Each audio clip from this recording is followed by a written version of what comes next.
Brian. Good evening. Now, you're a market economist. Yes, well, most economists are market economists, Brian, to a degree these days, yes. How do you think things are going at the moment? Well, there's a great deal of international concern. I mean, we're taking a toweling, but things will sort themselves out, Brian. This is what a market does. Well, can you explain to me how it all works? How the economy works? Well, yeah, what's the problem at the moment, for instance? Well, what we've got at the moment is an international credit crisis. Yes, how does that happen? Well, I'm a bank, Brian, and I borrow money and I lend it out, and I charge more to the people I'm lending it to than I pay to the people from whom I'm borrowing it. Well, who do you borrow money from? Well, from, depositors, Brian. Have you got a dollar? Well, yeah, I sure. borrow your dollar and I give you, there's your bank balance. $1? $1. Right, OK, and you pay interest to me on that? I do, but I also charge you fees.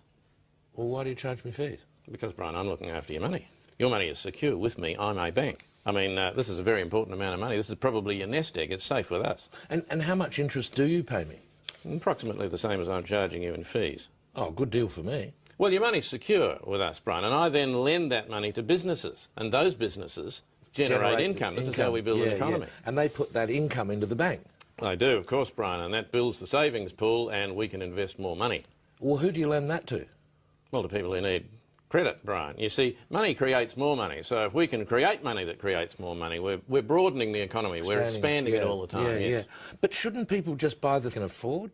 You don't need to afford the things you're buying, Brian. You need to afford the interest on the money you need to borrow in order to buy them. And you're charging higher rates for all this? We do hop into them a wee bit on the credit rate, Brian. We stick the hydraulics under that because it's a slightly higher risk strategy. Do people need to be buying these things that they can't afford? Well, obviously they think so, Brian. I mean, these things are advertised to people as very necessary, very important and deeply, deeply attractive. Well, who's advertising things that people don't need? The companies we're lending the money to.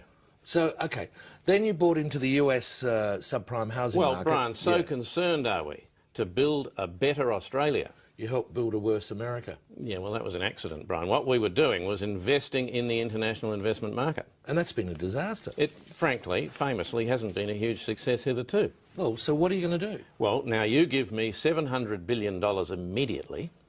Why? Well, because we need it, Brian. I mean, the system needs money. Imagine the economy as a body. It needs blood pumping around it, Brian. And you haven't got any? We haven't got any money, no. Well, why not? Well, we lost ours. I've just been explaining that. Well, you're not having mine. Mum! Brian won't let me play with his stuff. That's the only money I've got. You're